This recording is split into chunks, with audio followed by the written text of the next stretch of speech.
And welcome to the Take a Breather podcast with Stacy Every and Eric Almeida. Today is our solo Tuesdays where it's just Stacy and myself. We're going to be talking about self-care and being a caregiver and wherever the hell else we go with that. As Yes. always, like and subscribe to us on our YouTube channel, and please 5-star review on Apple Podcasts helps us out a ton. Subscribe to us on Apple Podcasts or Spotify or Deezer or iHeartRadio, blah, blah, blah. All those podcast apps, there's so many of them, I can't even name them all. That all helps us a ton. And yeah, so we just did our Tapping Thursday, which is going to be our Finance Tapping Thursday, which by the time this episode comes out, that one had already been released. Yeah. And so, yeah, we wanted to talk about self-care. Yes. Because we've both, I'll admit, I've had some issues with self-care in the past couple of weeks. And so I'm better, thank God. But then part of that certainly is being caretakers. And you've been working in some form of caretaking role for your job. And then you're also a parent. And then I'm also getting into that world as a practitioner as well. And then both of us are empathic. And that makes it very complicated. It does. I know it came up as a possible topic a while ago because I did a virtual retreat with some amazing women, amazing practitioners. And it was specifically geared for people to come and just do nothing but take care of themselves for 3 days and do lots of classes all about yoga and melt method, which is foam roller classes, and Pilates and energy work. And I decided to do I participated and offered a class on EFT, and we tapped on self-care because I had this vague, idea of people having a hard time devoting significant amounts of time to making sure they get the rest and rejuvenation that they need. And I was, during the class, I was a little overwhelmed by how, and it ended up being all women who signed up for this class. And I was a little overwhelmed by how many of the women expressed real guilt and self-loathing at the idea of taking care of, there's separate issues, right? Guilt and anxiety and the feeling of it being selfish to take care of themselves, that other people's needs were way more important. And then a certain amount of, and then definitely there's just so many levels to it. There was the guilt, there was this, and then self-loathing that they didn't deserve self-care as much as other people did, or the people in their lives deserved it more. Moms, I think, were particularly susceptible to that. So I was really interested in unpacking. And there's so many things to unpack around self-care and why we don't do it, or why we need to do it. The cultural conditioning around self-care, and then the new self-care movement, which has become quite the thing, which I think has a lot of interesting aspects to it as well. So that's where I was starting with, and we could go in any number of directions about this. We totally could. So it is very interesting because the comment that you made regarding women feeling typically, so this is generalities, typically Totally. having a sense of guilt around self-care. I have also noticed that as well, with my clients or with just people in my life. The counter to the opposite side of that coin when it comes to men is, I've experienced this myself, and it's pretty common as well, is just men just don't. It's not that they feel guilty about self-care, it's more leaning more towards trivializing it and being like, I don't need it. Like I can, it's not like that's like they poo-poo it. They're like, that's stupid. Like why? Like I'm fine. It's just kind of more, I don't want to say pig-headedness, but that's what popped into my head. But it's like almost like a stubbornness to realizing that you need to slow down, or that you need to heal, or whatever it is. Yeah, I mean, being female, I can only say what I've observed on the outside, and you can speak better to this. I mean, some assumptions I've been making about that when it comes to men is the admitting to vulnerability is not at all, is not encouraged. In fact, it's actively discouraged to be seen as vulnerable. or anything other than strong and self-sufficient. That the American individualism seems particularly harsh on men, that you have to take care of everything yourself and you have to be seen as competent and confident in all things. So am I good so far? Yeah, no. I'm in agreement with everything you just said. It's true that, it's for a long time there has been that. It's in the same way that for a very, very long time, up until very recently, I think this has only started to change to an extent with the youngest generation currently. So it would be like the Zoomer generation, where in the same way where men have had this societal push against expressing their emotions because emotions were seen as a sign of weakness, what got tethered with all of that was self-care.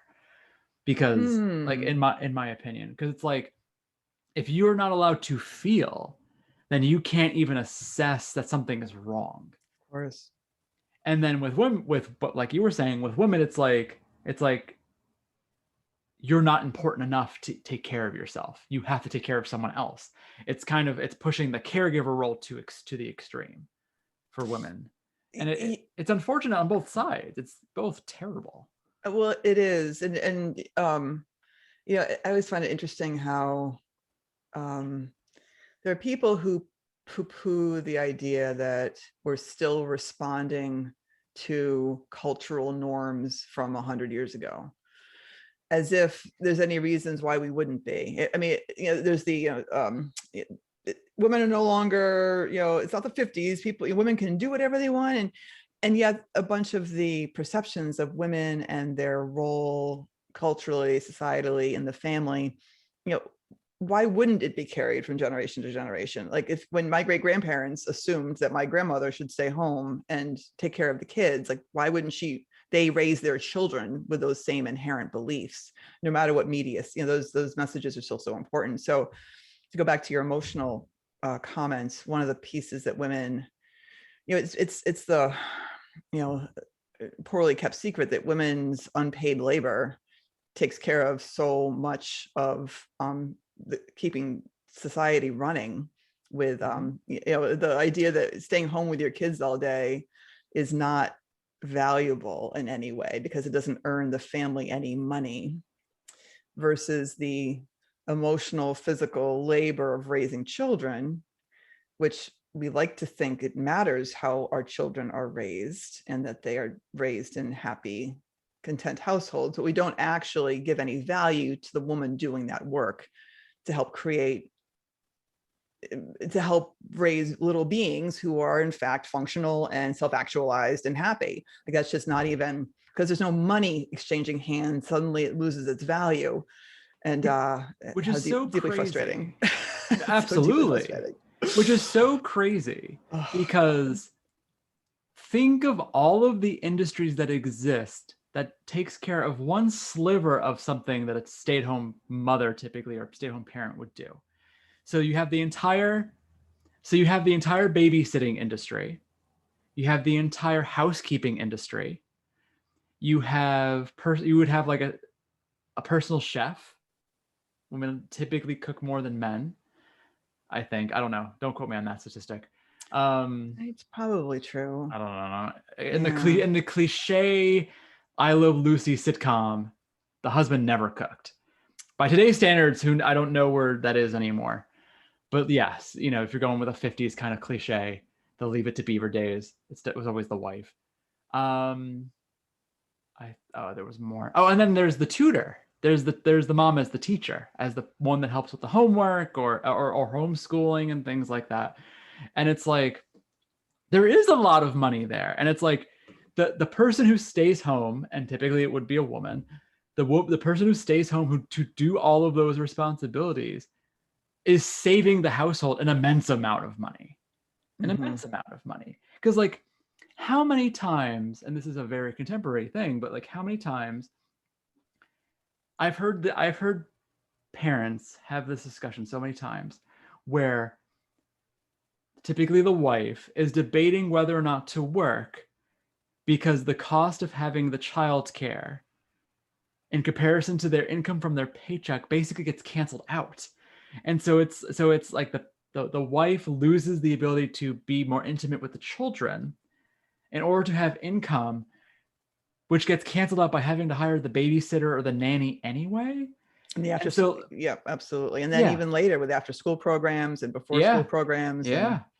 And at the end of the day, it ends up being some random thing that they're doing it for. So I've known people, I'm not gonna say who they are. I almost did. I've known people who've played that game just for health insurance or something like that, where they're like, my paycheck is going to pay someone else to take care of my kids, but the thing that we can't afford if I stayed home and got rid of that expense anyway is health insurance and things like that. And so it's crazy. And I realize like this, we've already hit on one of the root causes of the lack of self-care. I mean, the expense of the healthcare industry. Well, there's actually that's another one. Yes. I was actually thinking about I'm going to sound like a libertarian, anti-capitalist crazy person, but I mean, a huge piece of the capitalistic machine involves, bottom line, money is the driver, and making profit for companies. I mean, running a business, people run businesses so they can make a profit. That's at least how most of our companies are in this country. Like the whole nonprofit thing is a much smaller slice of what companies are started for. Mm-hmm. And the interest in monetizing everything from things that in other countries are not monetized, like or profitized, made into profit opportunities. Healthcare being one of them. We've already had some conversations about, the dangers off camera, a bit of off-camera conversation about the problem with, having healthcare be a profit industry rather than a service industry, as far as the insurance companies go, anyway. But once you're in a situation where money is and the other thing about money too is it helps to cover gaps it covers the gaps we have in our society, right? The fact that we need health insurance because we don't have, we need money in order to make sure we have healthcare. We don't just have healthcare. We have to make money for it. We have to have a job for that rather than just being provided for us in any way. And then even just like having support, where with our society being as fragmented as it is, we need to spend money rather than relying on the aunties or the grandparents or the neighborhood friends in the neighborhood, or there's no, the communities, at least the communities I know of, there's no social net for other people saying, hey, I'll, have your kids stop at my house after school. I'll watch them. Because everyone's just working. We don't have connections with each other. We're so busy working. Yep. And then we don't really necessarily have time for self-care, but it's because the system itself is not taking care of us.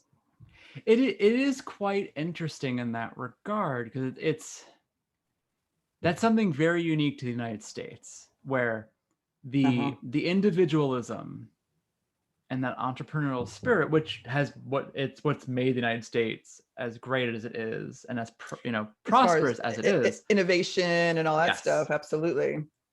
I think anyway, it's been a huge part of it. Yeah. A consequence of that to an extent is, well, maybe not. I don't know. But let me change my point before I even said it. But there is less of a focus in the United States around family cohesion compared to other countries. So I'm gonna pull out the entrepreneur from that necessarily, because I don't think that's necessarily a direct connection, because there are plenty of other countries that have more integrated family units that still have family businesses and things like that. So I'm not sure if that's necessarily a capitalist or thing, but certainly in the United States, there is a lot less cohesion of the family unit, and especially of the neighborhood kind of thing. That's much rarer nowadays, where where you're really integrated when it comes to your neighbors and things like that. And thus you don't have, like you were saying, with the aunties or the, you know, the grandparents who would end up being caregivers to take pressure off of parents, to being the only ones. And so unfortunately, it kind of leads into this everyone for themselves kind ofness. And that's so much pressure. And that's the thing, like, you know, oh, this is interesting. So it would explain so much why younger generations nowadays in the United States are less prone to having children, because they're not, I'll admit I'm in this boat for the time being.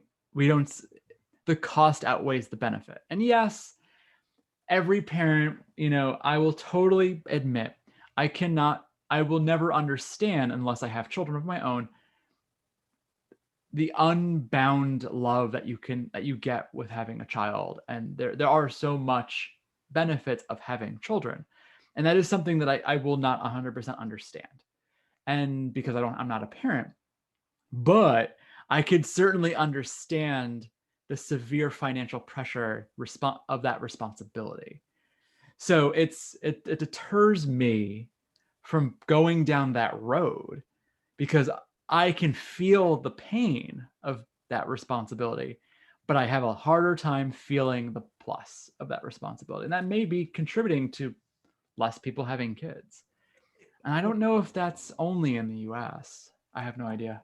I don't know either. But I wonder also, as you speak, it makes me think of some things. I think of my own experience in talking to other parents about what it's like to raise young children in this culture without any support, because most people I know do not have the family groups to help them, at least not significantly, you know, with the support. So I'm Generation X, and I actually did stay home with my kids for the first 9 years or so. So I know I'm a bit unusual in this generation, and I did that, but I was exhausted all the time, and not a particularly good. So whether you're home all the time with your kids and you're the only one who's home with them, or you are working all day and then getting your kids from daycare and then doing all the things you need to do for the kids in those few hours you have left after work, and trying to and then bringing kids to classes and to sports and all that, you're exhausted. It's literally more work than two people can do to raise. I get so triggered when people are like, oh yeah, it takes a village to raise a child.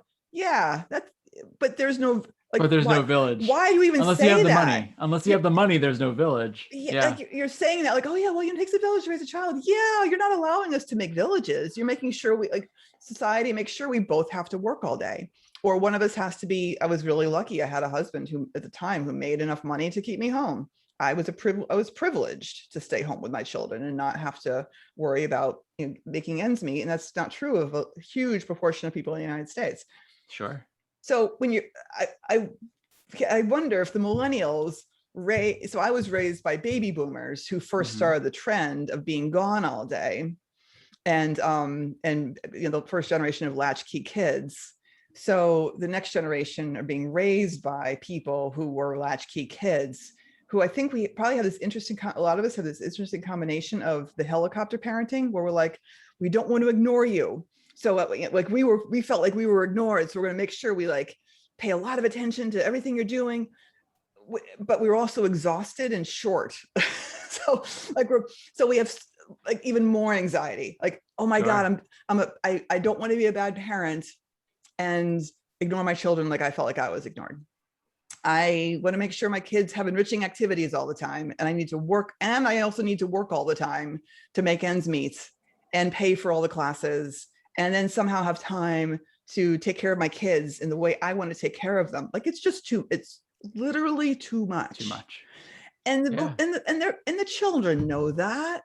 Like, they're raised knowing it's too much. Like the kids, like that's another generational trauma in the millennials and Gen Zs is, oh, our parents are struggling to even, like, they're anxious all the time. I wonder, and then little kids often internalize that as, it must be my fault.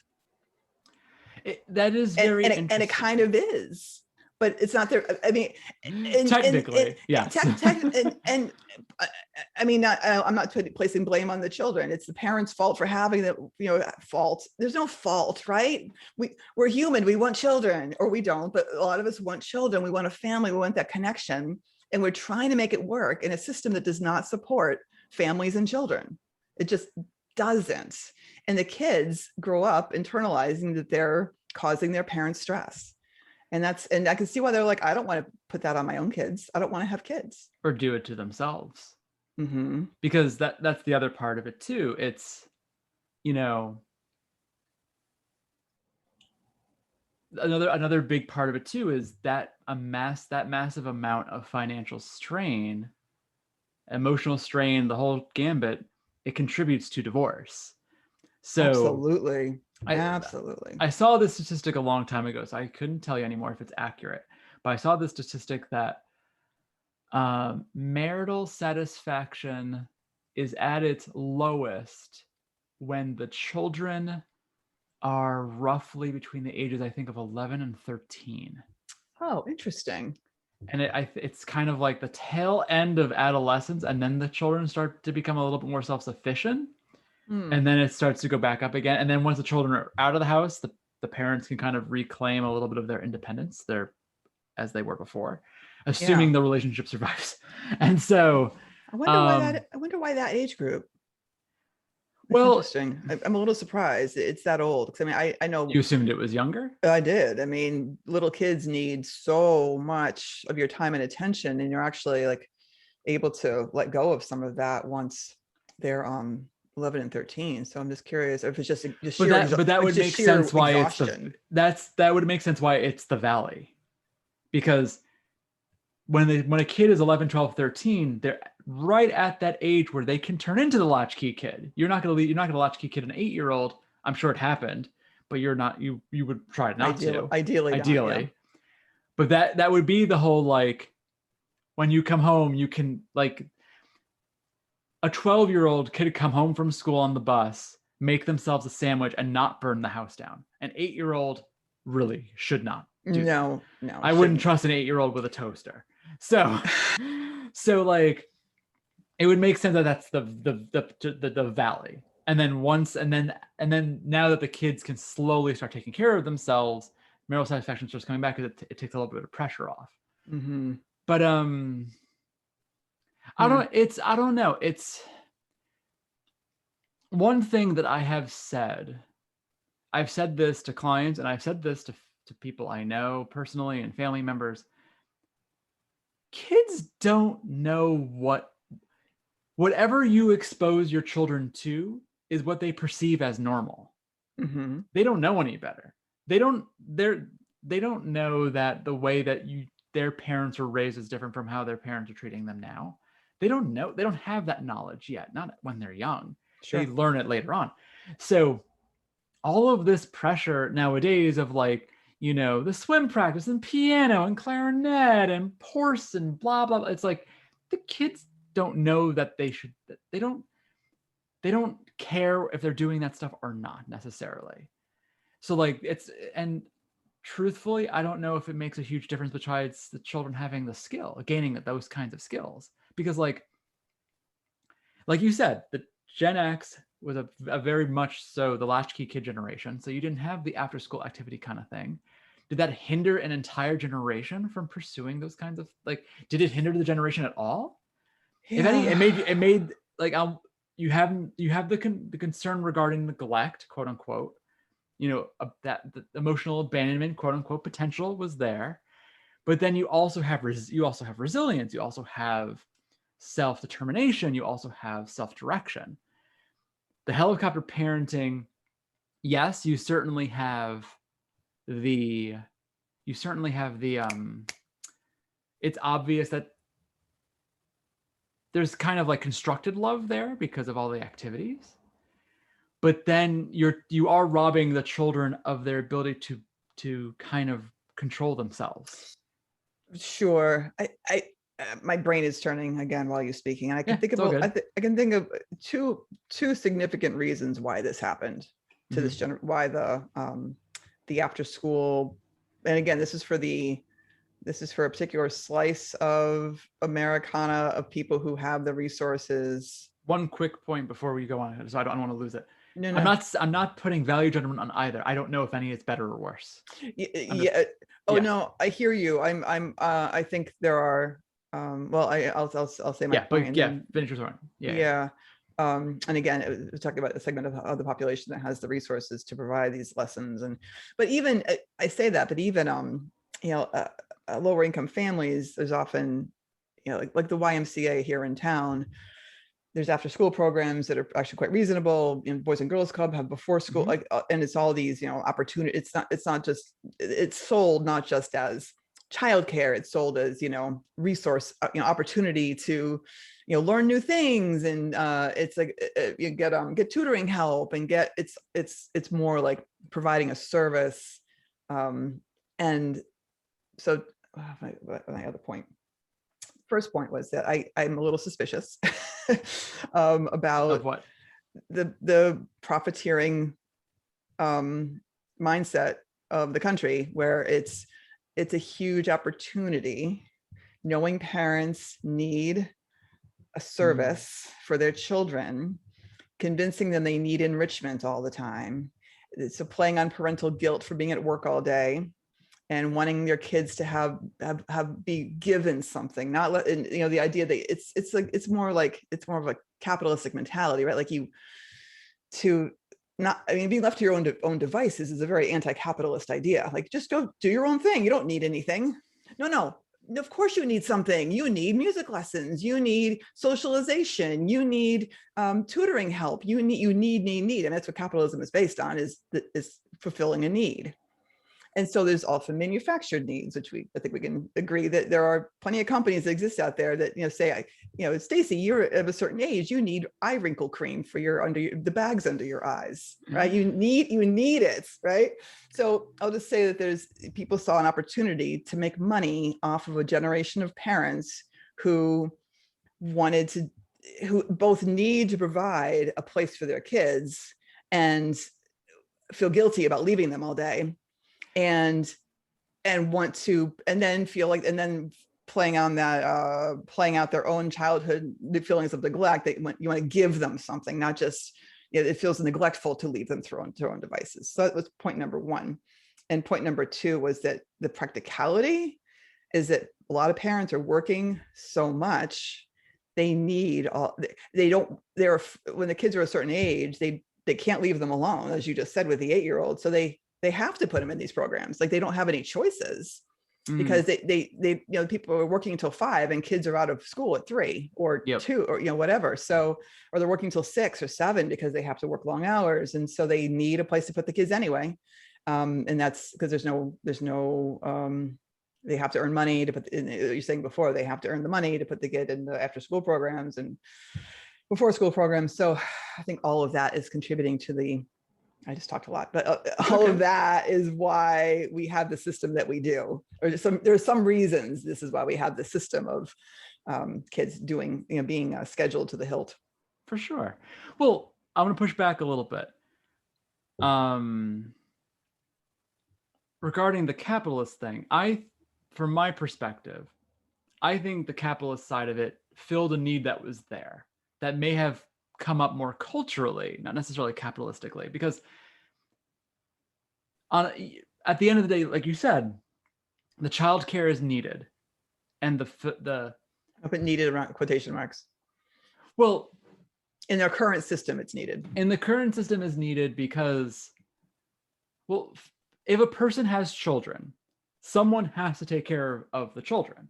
Whether that is a stay-at-home parent, whether that is a relative, whether that is a school, whether that's a babysitter, whether that's the after-school program, whether that's an iPad, like, if someone has to watch the kid, or something bad will happen. Like, you can't just otherwise you'll start having feral children, and then a whole other service will come up where they have to capture feral children, and so you have kid catchers, which is weird, but but no, it's. But Yeah, someone has to watch the kids because there's no one else to do it, because our system dictates both parents have to work all day because they need the money, and that because there's no health insurance. To live a particular lifestyle that we believe we should have. So you can debate who's enforcing that. Is it capitalism? Is it society? Is it both? Is it all of the above? It's probably a little bit of everything. But well, I think the health insurance question alone, it drives, as you say, it drives a lot of people's decisions. Just the fact that health insurance is so outrageously expensive.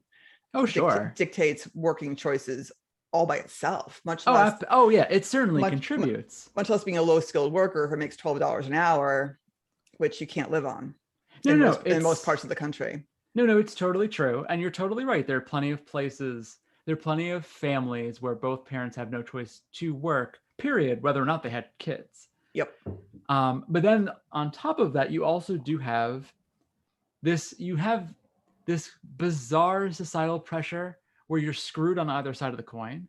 You're a bad, in particular from mothers get effed across the board. You're a terrible mother if you are a working mother, and you're a terrible woman if you're a stay-at-home mom. And it's kind of like, wait a minute, what? So it's like, oh yeah, you're betraying womanhood by being a stay-at-home mom because you're embracing the cliche 1950s housewife thing, or you're a terrible mother because you're never around your kids. And it's just kind of like, that's bullshit on both sides of the coin. It's like, and then if men have women who earn more than them, or they stay home with the kids because they want to, then their manhood is, the aspersions are cast upon their manhood. Yep, they're not men. They're not really a man. They're not men. Yep. They're letting a woman take care of them while they take care of children. I mean, yeah. No, it's awful. Like, I mean, there's just so much awfulness for both genders around decisions people make around their children. Absolutely. And,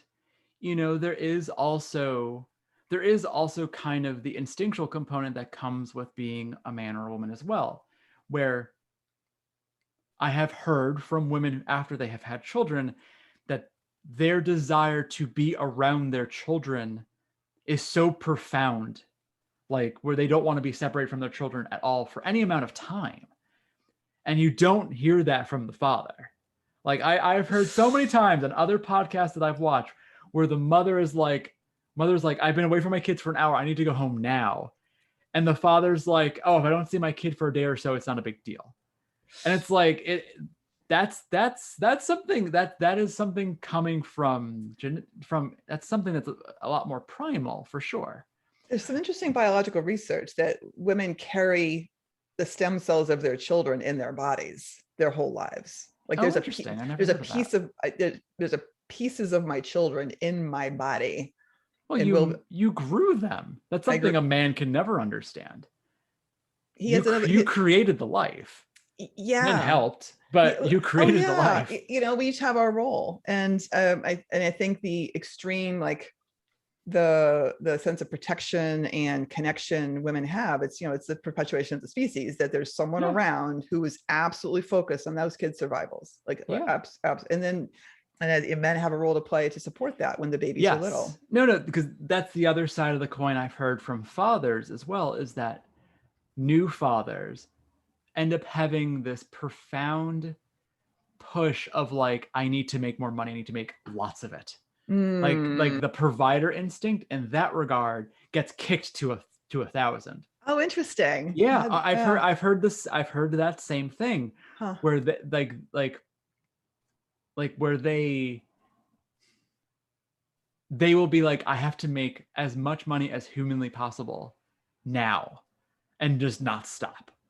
So it's very interesting that like there is this kind of base instinct that both sexes have that comes into becoming apparent.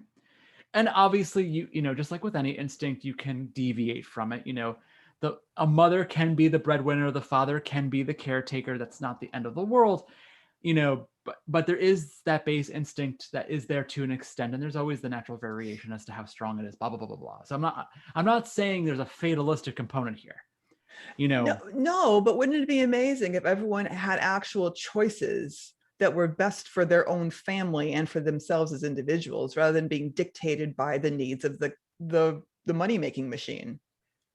Yeah, it's funny. It's from a societal standpoint, it's so strange. From a societal standpoint, from my perception, there is this idyllic aim towards choice, towards be a parent, don't be a parent.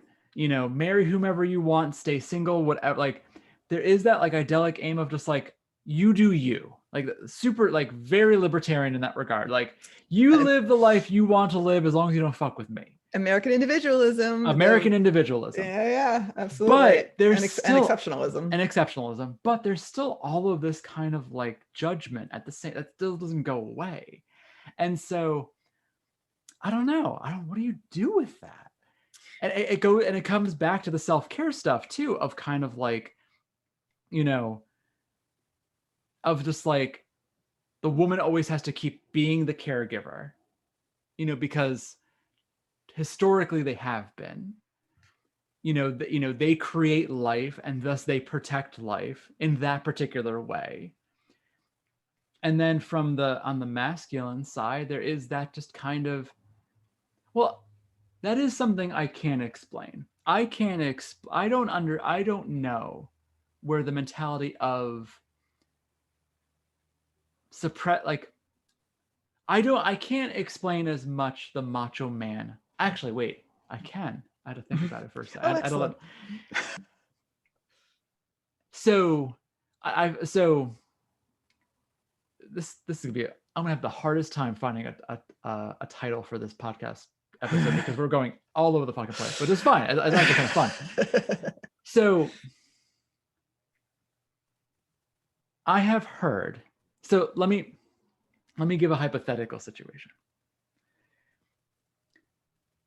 Who would you think would be more appealing to a typical straight woman? The manly man or the super sensitive man? I think it depends on how old that woman is. Let's go with 20s, 30s. Let's go with like child rearing years. Yeah, I'd say manly man. Yes. It's because for humans, when it comes to the selection of mates, women have the power. Men may be physically stronger and force it upon them, which is terribly unfortunate, but women have the selective power. They pick which males they want to be with. And that's very, very common in the animal world. The prettier animals tend to be the male animals, because they're competing for the females to be like, fine, I'll have a baby with you. So women have this predisposition towards going for manly men because of the genes. It's the protective nature. It's the being geared towards being able to provide and things like that, and blah blah blah. Once again, I'm going with huge generalities, as some people might be listening to me screaming at this, being like, what the fuck are you talking about?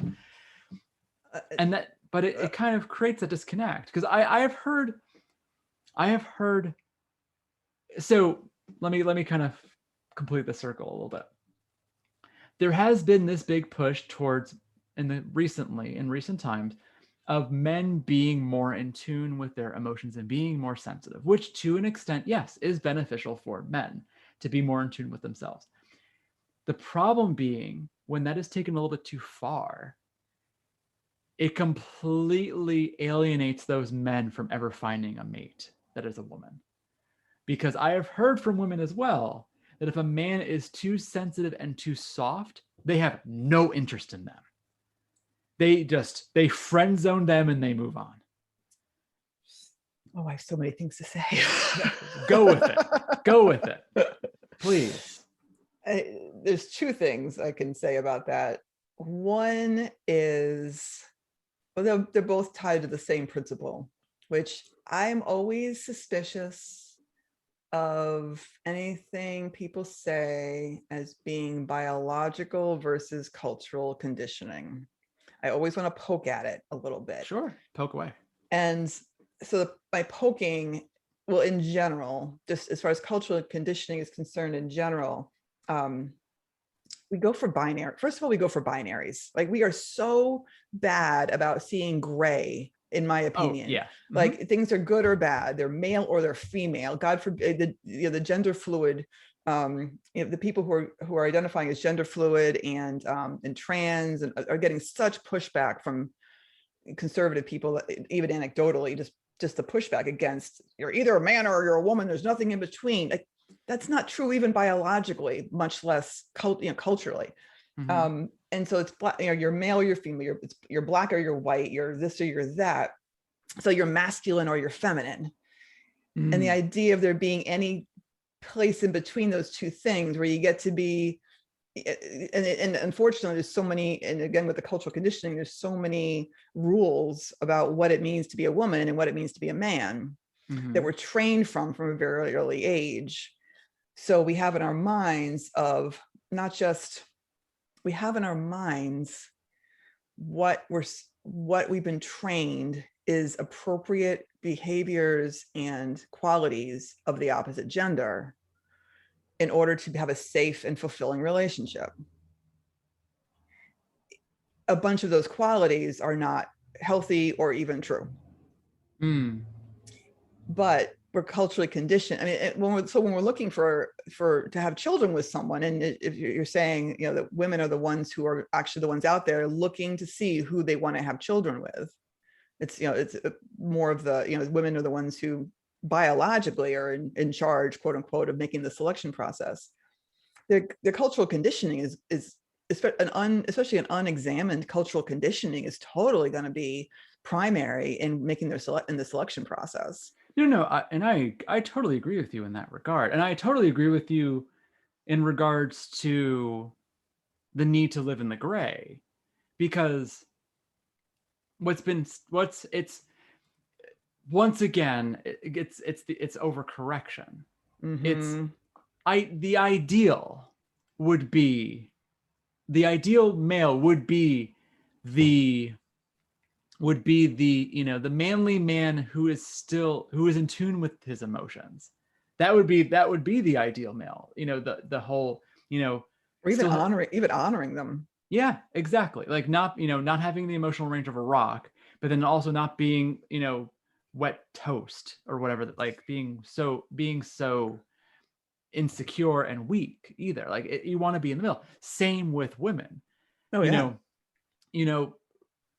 Women being able to embrace ambition and embrace drive while still maintaining their femininity, and still in that kind of regard. Like, we need to aim towards the middle, because fundamentally we're going, we all, as humans, we all possess every single trait that exists. It just depends how much we're putting into each of the little sliders in ourselves. And so it's fine. It's just finding that internal balance of, the feminine and the masculine, like the light and the dark. It's, you want to have that internal balance and be somewhere in the middle to truly be kind of gray, because when you go to the extremes, it becomes pathological on either side of the coin. Absolutely. Because, unbelievably cliche masculine people, men or women, doesn't matter, they're obnoxious. They're obnoxious. They're difficult to work with, because they'll just plow through anything for what they want. They won't want to negotiate. They're gonna be pig-headed, blah blah blah. Same on the other side of the coin. Extreme empathy is a weakness. And that, in fact, also speaks to, so if you have a list of masculine qualities, some of those qualities can be broken down even further into what it means. So like a man is strong. Being strong men's strength has a very specific list of things you're strong about. So forceful personality, or you get what you want, or you're willing to be aggressive when you need, being aggressive and go getter, and but women's strength and giving birth to a baby, no one cares. Like the fact that women's bodies are so strong, and that we, the things our bodies go through to raise children and nurse them and all of that is ridiculous. Not to mention bleeding every month. So there's also types of strength that's valued over others as well. I mean, being emotionally strong is huge. Like having a powerful heart that can take criticism and love no matter what is also not valued, because that piece, the emotionless piece, I think is what's killing us. The fact that men aren't allowed to be emotional at all. Mm-hmm. As we've said in EFT, like once you start suppressing one emotion, you suppress all of them. Yep. So if you're suppressing your anger or your sadness or your grief or your insecurity or your vulnerability, you're also suppressing your compassion and your empathy and your love. Mm-hmm. And we are so focused on the mind in our culture, like things being logical. Yes. So the mind is also separated from the body. The whole mind-body break in the mind-body connection has also been devastating, because our bodies house our heart.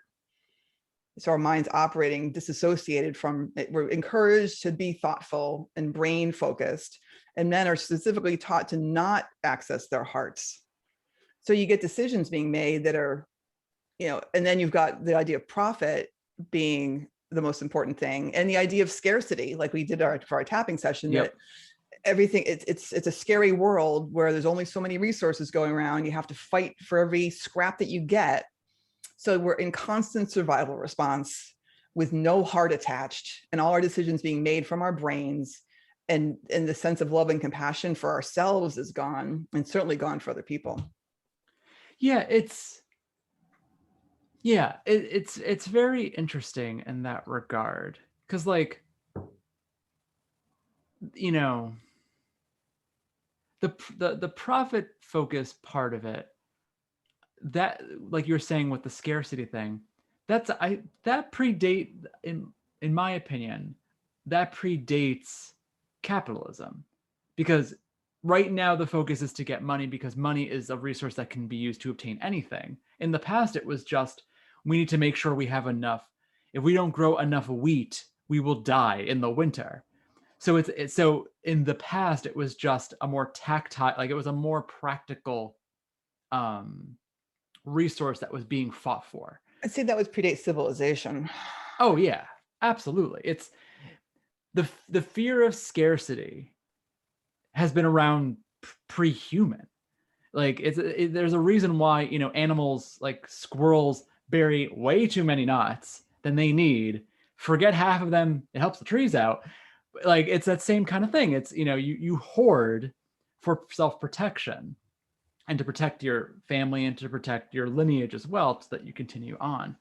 And yes, today the primary resource that is obtained is money, because money can be turned into anything, compared to in the past, where those resources were much more limited. It was primarily like protecting the shelter and then obtaining food, and then and then the other things kind of came later, kind of thing. But yeah, but to go back to what you were saying before, it's that finding that balance between the two. And in particular, what you were saying about strength, we've oversimplified the variations between the sexes. And then black and white is very simple. Yes, exactly. Because here's the thing. From psychological studies, there's the core 5 person. What is it called? It's escaping me. There's the core 5. I can't remember the name I'm looking for. Personality traits. All humans have it. And when you compare, on average, men towards women, both sexes have every single trait, but one sex leans a little bit more towards some things, and some sexes lean a little bit towards the other. It's not a huge amount, but it's enough where when you go into the extremes, it's very noticeable. So it's slowly. So like, for example, it's not ambition. It's I was just looking it up actually. yes, if you don't mind. There's agreeableness. Some of the words I wasn't familiar with actually. Yes. So if you read them out, yeah. So thank you. I help. So agreeableness. Women tend to be slightly more agreeable than men, which means that women tend to be able to be better, are more willing to negotiate and to compromise a little bit more than men. So when it comes to societal cohesion, that's a good thing. If everyone was being a dick, you won't have a society. Right. It's true. Oh yeah. But the downside of that is it also leads to women not advocating enough for themselves because they will just agree. They will compromise a little bit too easily compared to men. Name another one. Most of them. So there's openness. So imagination, creative, opening to trying new things, focused on tackling new challenges, happy to think about abstract concepts. Some of that, the positive aspects of American individualism. The whole going off into the wilderness to, yes, pioneer. Yeah. So I can read a different one if that one isn't sparking anything for you. I feel like it was a different word, but I'm seeing the same thing when I did a quick Google as well. Yeah, conscientiousness means you spend time preparing, finishing important tasks right away, attention to detail, goal-directed behavior, high levels of thoughtfulness. Yeah, it's structure building. Yes. And then extroversion or extroversion, being the center of attention, being outgoing, being bold. Yeah. Yeah. So there's the traits being, I'm only saying the positive end of the spectrum, but then there's people who are the opposite end of the spectrum. Like with extroversion, they actually prefer solitude or feel exhausted with socialization. And then neuroticism is another one of the qualities I thought was interesting. So being high in neuroticism means you're prone to more mood swings, anxiety, irritability, and sadness. And then if you're low in that trait, then you're more stable, more emotionally resilient, dealing well with stress, and don't worry so much. Yeah. So regrettably, I bring it up, but regrettably, not enough of it. I'm retaining not enough of it to make my points anymore. So regrettably, I'm just going to let that drop. Well, I think again, it's another one. It's the whole bipolar aspect of our culture was that you look at these lists and there's very specific, they're male, female connotations. So with high openness versus low openness, yes, and a high conscientiousness versus low conscientiousness. It follows kind of gender lines too. Yes, so here's the thing with that. Each gender has a predisposition towards leaning towards one of those or the other. It's not a ton, but it's enough statistically where when you go to the extremes, it's very noticeable. So like in regards to, I'm not sure which one of the 5 is linked to aggressiveness, but like men. So let's go with something simple. Men tend to be more aggressive than women. Most people would agree to that. Doesn't mean that women can't be aggressive. And when I say men tend to, I mean they're lean slightly more towards it. But when you go to the extremes, it would explain why the majority of our prisons are filled with men. Because on the extremes, you have the super violent people. So it's at the end of the day, let me actually get to the point I was trying to make. At the end of the day, all humans possess all the traits, and all humans can go from wherever they're starting and make changes as they need to, as what serves them. So if someone is leaning, so women tend, from what I've heard, women tend to lean slightly more towards neuroticism. It doesn't mean that they're plagued by that forever. It just means they slightly lean in that direction. They could learn to lean away from neuroticism if they need to. And this, men can learn to lean into being more agreeable instead of being stuck necessarily in being disagreeable. It's just we all kind of start in slightly different places, and then we have to make changes as we need it if it's not serving us. So like, and and it's not guaranteed. You can like with me as an example, I naturally am more agreeable. I tend to kind of be more willing to compromise than other guys necessarily. And that comes with its perks and its downsides. It makes it easier for me to interact with people. It makes it easier for me to be likable because I can work with a group. But then it also, I had to learn to embrace more aggressiveness when it came to advocating for myself and also for self-protection. So it's that same kind of thing of like, it's once again, it goes back to balance. It's not black and white. We every human being possesses every single personality trait. It just depends how much of it. And then you as an individual need to assess on your own, do I have enough of this trait or do I have too much of this trait or not enough? And then you make adjustments from there. You know, super artistic people tend to have an issue when it comes to being more conscientiousness, when it comes to being more structured. And super structured people tend to have issues with creativity. You want to kind of meet in the middle because both of those are bad if you're too far on the edges. A super creative person won't be able to function because they'll forget to pay their goddamn bills. They'll be super creative, but they won't be able to do much. They'll be lost in their creativity. Super extreme conscientious people will be unbelievably rigid and incapable of dealing with change. And then anything that deviates from that will cause a massive amount of uproar. And so like it's all about kind of meeting in the middle, fundamentally. Yes. And that segues in my brain to the reason we wanted to talk which was about self-care.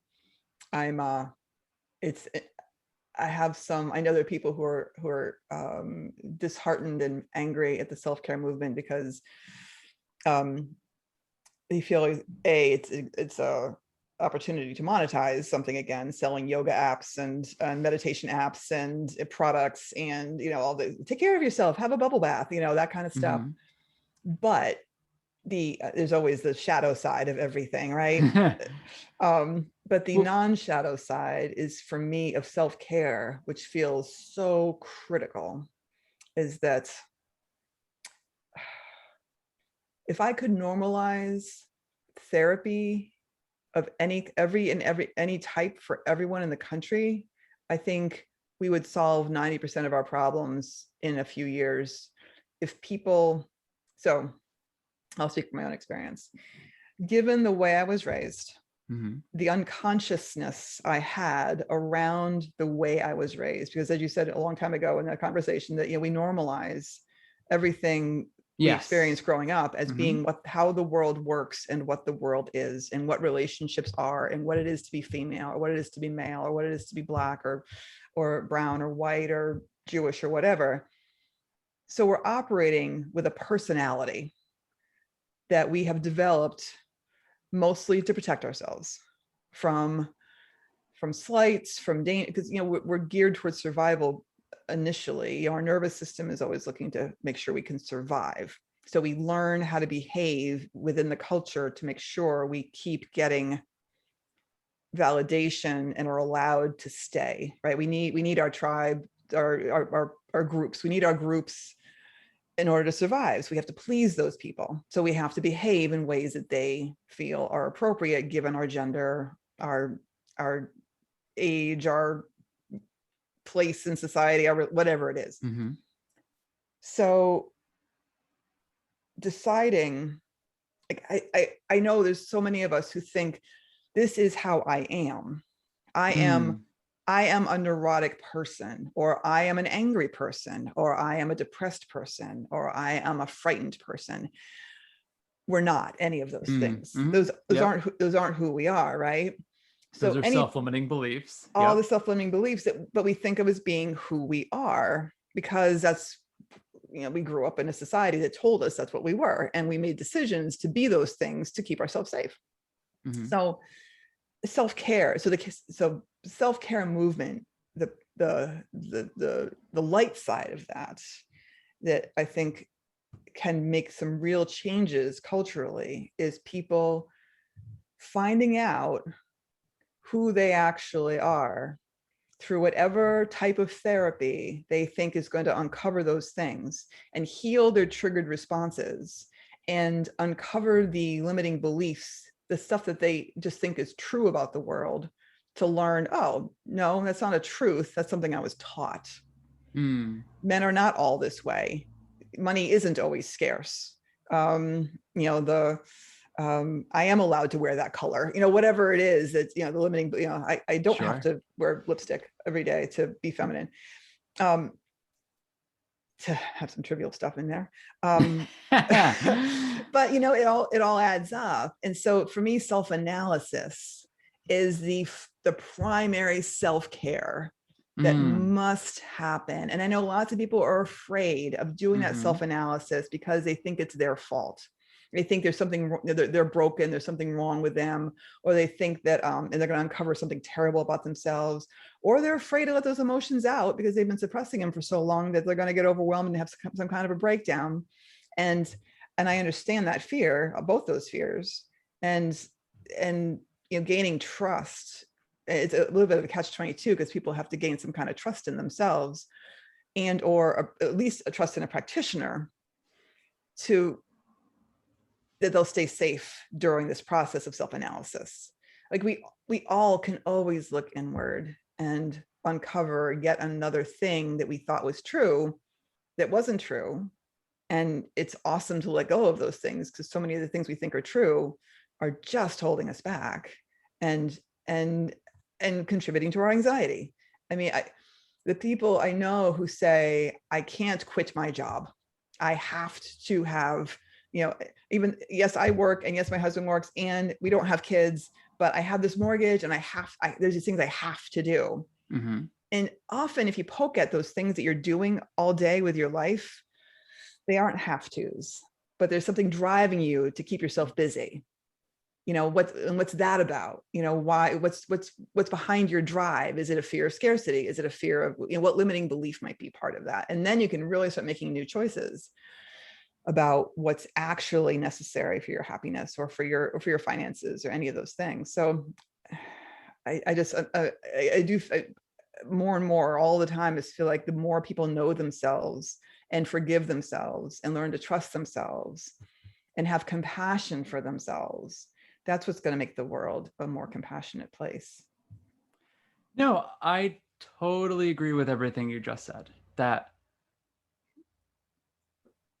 developing introspection into oneself and learning and understanding why you as an individual act the way you do, or think the way you do, or believe the way you do, and kind of looking under the hood of being like, why is this here, can be massively beneficial, instead of walking blind in life, living by these scripts of, I can just never leave this job, so I'm stuck in this job and being miserable indefinitely. When it's just kind of like, an outside observer can be like, you're talented, you're experienced, just make a resume, apply for another job, and then just transition to a new job when you get hired. So it's like, people come to us, and lots of mental health workers, with like kind of stuck in those in those mindsets. And it's, I agree with you that taking the time to be introspective, taking the time to assess, like, why am I doing what I am doing today? What is going on? Like, why do I need to buy the Bentley? Like, why? Like, I have this profound desire to buy a Bentley. What is it? What is it about the Bentley that, like, and when you unearth the whys of your actions or your thoughts or your beliefs or your feelings, you can then assess, is this truly serving me? Because sometimes the answer I honestly be yes. You might be like, like it could be something like, let me go something, a very stupid but simple example of like, why don't I want to go parachuting? And it's like, oh, I don't want to die. And it scares the shit out of me. And it's kind of like, okay, maybe that one I'll let that be. Oh But yeah. like sometimes your beliefs work. Absolutely. They keep you alive. They're not all based on, incomplete or incorrect data. Exactly. But a lot of other times, like you were kind of saying, it may not, or it may not be like, sometimes you just need a little bit of tuning to understand and then to kind of adjust, because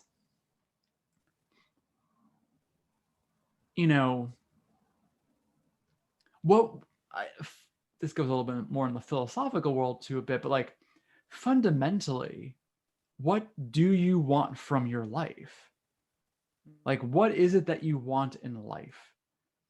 And like, if you really take the time to ask yourself that question and really try to figure it out, and you might be doing that until you die, honestly.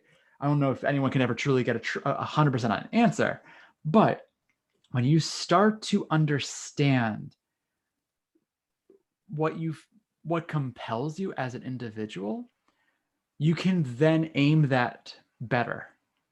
So like, that's some radical self-care. Yes. No, that is the extreme. True radical self-care is actually thinking about what we want and how we're going to get it, and why we want it. And why we want it. Yeah.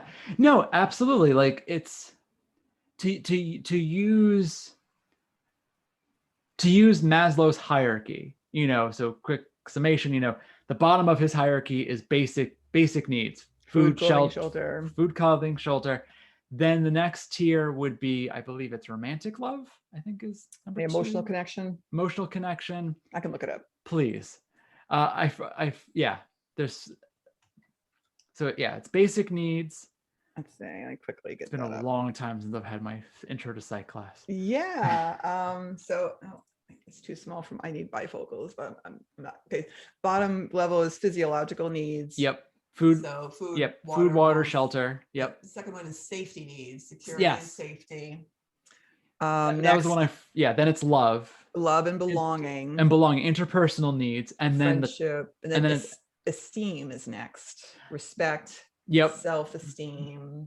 And then the last one is self-actualization. Yes. So, fundamental needs, basic security, interconnectionness, approving of yourself, and then living up to your full potential with self-actualization. And so taking that time to figure out what path works for you, and then to put yourself on that path, is so important, because people walk through life blind so often because we don't know it's reactive. Exactly. We're very reactive. Yeah. And that's a survival response. Exactly. Yes, exactly. And we as humans have evolved past a sheer survival response. We have evolved past a sheer procreation response. Those responses are still there. They're still deep within us, but we have evolved past that. And so I totally agree with you that taking that time to be introspective and to challenge your own beliefs in a healthy way, to ask your question of like, why does this scare me? Or why do I want this? Why am I drawn towards this? And kind of like really push at that a little bit. You can kind of unearth those like deeper meanings in your own life. And then you can make those minor adjustments to then you can be living a life with more fulfillment. Because a person's mindset can affect their happiness and their health in such a profound way. Like, two people can be doing the same kind of work. And if one person is like, I am doing this work because it is fulfilling, let me go use some real examples. Like, I am doing this menial work that I don't really connect with, but it is giving me the financial security that I need to take care of my family. Being aware of that connection of like, I don't really like this job, but it's giving me this security can make it easier to deal with the job. Absolutely. Oh, agency is huge. Yes. And yes. Because it makes it seem you're choosing to do this job because it's giving you something that you want. But for another person who feels like I'm stuck with this job and I hate it, and thus my life sucks because I hate my job, it tints their whole life and negatively. And it's that kind of introspection is so important. I think, feelings of helplessness is a huge piece of what's driving so much of the anger and acting out in very, so as we get fight, flight, freeze, a lot of the fight response is a survival response to feeling helpless. So people who are feeling helpless about change or helpless about their lost job or the perception of, that the world is being taken over by the wrong team or whatever it is driving this.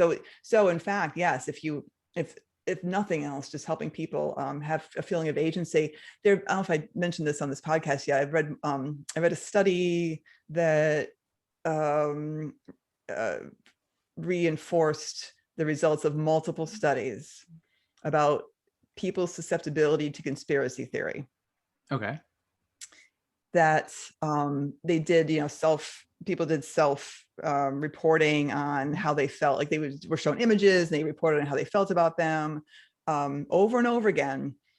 If people were given a task or an activity that made them feel good about themselves and had agency over what happened in that activity, their susceptibility to conspiracy theory faded.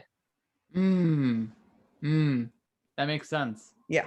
So the more you feel helpless, the more you believe there are these shadowy figures screwing you and taking over the country and ruining your life, the more you feel like you have some agency and hope and power in your world, the less likely you are to believe those ideas. And that's been replicated over and over again. That's so interesting because that makes a lot of sense. Humanity does not like living in a state of unknown and uncertainty. Oh my God. Absolutely. We hate it. We absolutely hate it. And when like you said, if a person perceives that they have no agency, if a person perceives that they have no control over their life, they need some kind of story to explain why. And thus the conspiracy theory.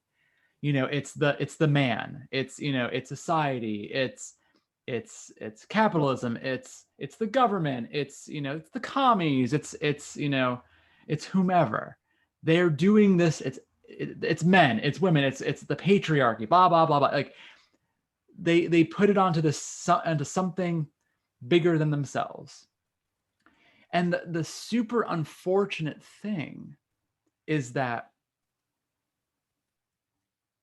if an individual learns to accept their own agency and their own control over their own life, it weakens all of those beliefs that something else is controlling them and allows them to take charge and actively make changes in their life. Yes. And it could be anything. Yes. It's the whole, like, it's every single self-limiting belief is an attempt to explain a fault of oneself. Because it's very difficult to accept the fault.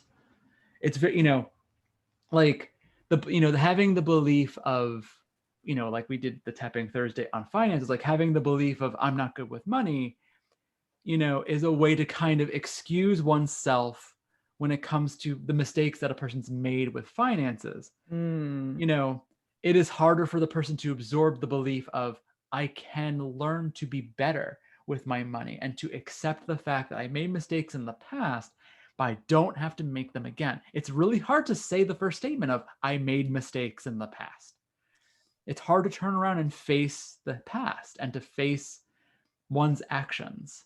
It's also hard, and this is something I want to do for our next Tapping Thursday, is at least I know for the baby boomer generation, I haven't run across it as much for mine, is the idea that I don't change. I can't change. Oh my God. Yeah. Is so huge. Even with all the research on, I don't know how many people read this stuff. I'm a geek. So I read things about neuroplasticity and all the things that, they used to think the brain was a set organ and the nerves didn't change and nerves didn't regrow and brain didn't change. It's all completely untrue. The brain absolutely can change and nerves can regrow. But I know, my father, God rest his soul, he never believed he could really change. And he was actively angry at the idea that he had to do inner work to deal with new stuff. Oh yeah. So basically he was actively angry about the fact that he tried so hard to control his environment to have his life be a certain way. And that was his sense of safety. And I talked to off screen, talked with Eric about how he had a lot of limiting beliefs and fears around money because of how he was raised. And money is money is one of those fundamental feelings of safety in the world. And so for him, having a very controlled existence was very important to his sense of safety, but also his sense of self, that I am a person who creates this life. And the idea that he had to change that any of his perceptions about money, about his job, about his healthcare, about who he was completely not receptive to that idea. That once you get to be a certain age, this is who you are, and that's just how it is. I know myself, this is what it is, and there's no changing happening. I don't want it to change. I've got a handle on this brain that I have here, and it can't change, it won't change, I don't wanna. And that's the idea, we can't change, and that we shouldn't have to change, and that change is automatically a terrible, scary thing. Those are beliefs I want to tap on, man, because I think it's a huge issue with lots of folks that were raised to think that this is who you are and you don't have to change. Change is automatically scary, and changing is automatically a source of anxiety and fear. For sure. The ultimate irony. So the knowledge regarding neuroplasticity is relatively new. So from a societal cultural perspective, the belief that you can't change was being reinforced. Here's an irony that's happening today that's just as bad. There is this belief today societally of you need to accept me for exactly how I am. And thus, once again, reinforcing the fact that I don't have to change. So in the past, it was I can't change, and now it's evolved into I shouldn't have to change for anyone. So both of those beliefs stifle growth. And it's another symptom of the whole individualism nonsense too. As if we're not part of a system, as if we're not part of a group of people who we don't want to hurt. We don't want to hurt our loved ones, right? And we've all had damage. We've all had things done to us, happen to us, influence us that mean we have some unhealthy responses, and refusing. And that's the thing I wish I could get the message out too. There's no shame in acknowledging things that you're not responsible for. This is how I treat you because this is what I learned. Well, once you're told that treating that person is harming them, you do need to be held accountable for that. And also, once you go looking at why you're behaving this way, you're going to find that it's not your fault. It's something you learned from your, originally it wasn't your fault. Originally, it was something happened in your life that created the belief that treating someone that way was okay, or was necessary, or was appropriate. And then you're going to learn that it's not just inborn in you. It's a habit. It's a response. So once you have that, I mean, for me, that's the magic pill, right? Is that it's not your fault. And it's okay to let it go. Like it's not, it was put on you as a burden. And so, and bottom line, it's about having compassion for yourself. And then you can have compassion for the other person who you've just hurt. I'm going to counter that slightly, and I'm curious to see what your reaction is going to be. I agree with you that it is not that the scripts that the beliefs that a person may have absorbed from their family or from society or whatever is not their fault. It was what they were exposed to. But there is still agency. The individual still performed actions that they are perceiving as poor, as bad actions. So there is still shame. Yes. And I didn't mean to imply that there wouldn't be or shouldn't be. Yeah. Okay. Yes, cool. Definitely. Oh, definitely. There's more to it than, I didn't. Yeah. Go ahead. You're filling in the blanks I left. Yes. Beautiful. I love it. So you are correct. And I agree. No one is at fault with the lessons that were imposed upon them, that they've absorbed into themselves. But you have the agency and the ability to dismantle those lessons. And part of that dismantling is facing your own shame over doing something that you thought was right, but your moral compass is telling you actually wasn't. And that's okay. Shame is a horrible emotion to process. Mm-hmm. I think, honestly, in my opinion, it's probably the worst emotion to process. It's pretty awful. It's pretty awful. But I love tapping for shame because it helps move it faster. Like let's move this one as fast as possible. Because oh my God, I feel shame awful is right terrible. Now. Yeah. Shame is a horrible emotion to sit with, but it doesn't have to conquer you. You can get through the shame of your past actions. And yes, you can't change the past. The past is done. But you can learn from it, you can grow from it, you can heal from it, and then you can learn never to do it again. Yeah. And to be a better person, and then to be a better version of yourself. So learning to believe forgiveness is possible. Forgiveness of yourself is possible. Yes. Yes. Because that stupid ass saying of, if you don't love me at my worst, you don't deserve me at my best is a horrible statement. Oh my God. Is a horrible statement. I mean, it's because it's being used in a terrible way. I was going to say it's so damagingly, if that's a word, oversimplified. Like, yes. I mean, I can love you at your worst. Doesn't mean I have to put up with your abuse of so I should put up with your abuse of me? Like, yes, what? Exactly. I love you at your worst, and I'm open to helping you heal from that worst is a much nicer way to say that. Or I'm open to that statement. Yes, that statement once again oversimplifies it. It's a person should not be abandoned when they have bad moments. Mm-hmm. But that person still needs to take responsibility and own the fact that they did had those bad moments, and they should learn and evolve and grow from them. If they choose not to, then it would be justified to then push back. If a person's always being a dick, and they're not willing to acknowledge the fact that them being a dick is affecting people around them negatively, then that person deserves the negative consequences that come from that, which would be people walking away from them in one capacity or another. Yeah, absolutely. That's one of the Brene Brown, who I love so much and does so much work around vulnerability, talked about in a podcast about the elements of trust and how, trust is critical for any relationship. And one of the elements was accountability, and that when you make mistakes, you are accountable for your actions, you apologize and work to make amends.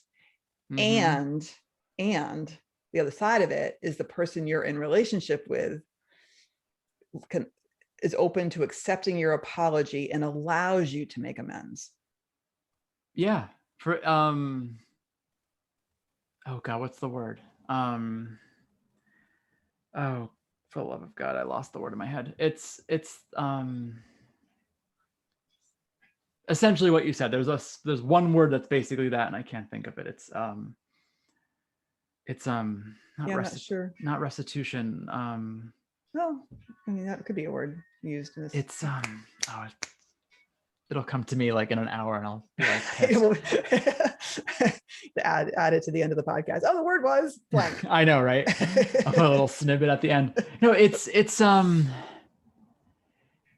but people, you need to allow for the opportunity for an individual to rectify a mistake, to amend the slight that has occurred. It's what's made all of this cancel culture that's happening in the present so horrible, is that there is no, God damn it. No one is allowed the opportunity to, there's no forgiveness. There's no restitution. There's no grace. There's no allowance for someone tripping and making a mistake and them owning it and then them being forgiven. That's kind of, I think that's what I was like. There's no forgiveness anymore. It's just, you screwed up and now we banish you forever. And it's like, no, like, it's terrible. Yeah. I mean, I know there are cases where, people involved in narcissistic relationships where, I guess it's, if you are open to owning your mistake and put out, a legitimate, so you really did something wrong and you put out the apology and you do your best to either make amends or find out what you can do to make amends.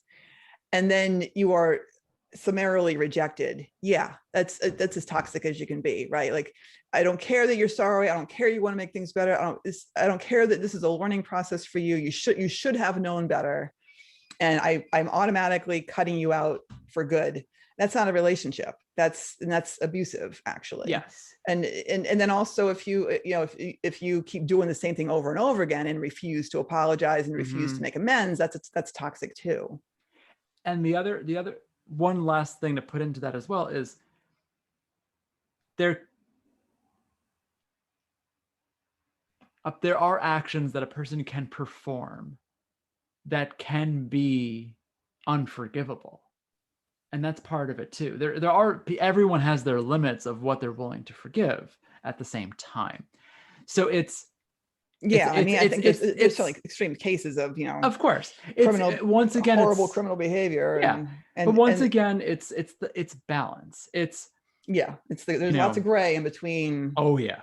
Yeah. And it's acknowledging the fact that it's acknowledging your own agency once again, taking that responsibility once again, also being forgiving of yourself and of others when you can, to the best of your ability. But then also acknowledging the fact that, like, if you go too far, you have to accept those consequences that come with that. If you cheat on your romantic partner, you've permanently damaged that relationship. They may forgive you, but there is a lasting impact there. Like, and so it's not to say that it's impossible for forgiveness to happen, but you're certainly taking a huge risk. If you drive drunk knowing you shouldn't do it and then you injure someone, that consequence is pretty permanent. You've injured and or killed someone, and you do have to live with that. You can get to a point where you can get forgiveness from the other person and even yourself potentially, but there are tangible consequences in the world at the same time. And so yes. it's being aware that you can go too far, but then also having to learn from that. I'm not gonna say what it is on this particular podcast, but like, there have been times where I've gone against my own word, and I have to live with the consequences of me going against my own word.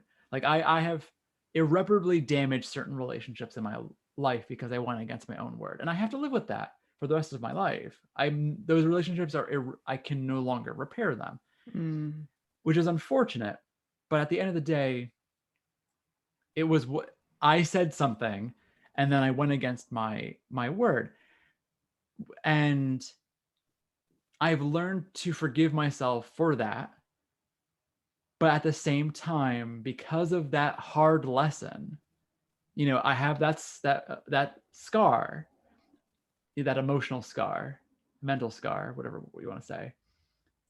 I now know never to do that again. And sometimes you need something that bad. You need to really damage something irreparably to learn the lesson. Sometimes. It's the same adage you hear a lot of times with people with addiction. They need to hit bottom before they're willing to fix it. They need to have some horrific consequence to force them to deal with it. So, yeah. I mean, it's the lesson. To sum up the lesson, it's that being open to self-analysis and open to self-care as a form. Self-analysis is a form to self-care, and learning about our triggers, and open to change, and then open to self-compassion. Yes, absolutely. I totally agree. Let's leave it there, or we'll never stop talking. I agree. We can always have a part 2 and 3 like we did with other podcasts when it comes to this stuff. So cool. Yeah. Well, thank you all for listening. This is actually, I think this is going to be, our longest podcast so far. I think we're at an hour and a half. Oh gosh, I think we had a lot to say. We did. So thank you so much for listening. If you've lingered this long into this conversation, I'm sure we will jump into these topics once again, and we will hopefully have you joining us again next time. Yes. Bye-bye.